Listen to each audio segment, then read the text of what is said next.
తొలి మ్యాచ్లో విధ్వంసక బ్యాటింగ్తో హడలెత్తించి విజయాన్ని అందుకున్న సన్ రైజర్స్ హైదరాబాద్ రెండో మ్యాచ్లో నిరాశపరిచింది. నేడు లక్నో సూపర్ జైంట్స్తో మ్యాచ్లో సన్ రైజర్స్ 5 వికెట్ల తేడాతో ఓడింది.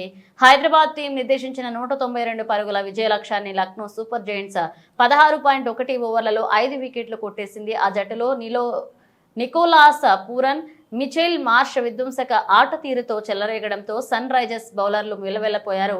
ముఖ్యంగా పూరాన్ ఆకాశమే హద్దుగా విజృంభించాడు. కేవలం 26 బంతుల్లో 6 ఫోర్లు 6 సిక్సర్లతో 70 పరుగులు చేశాడు. మరొక ఎండ్లో మిచెల్ మార్ష్ కూడా తాటిగా ఆడాడు.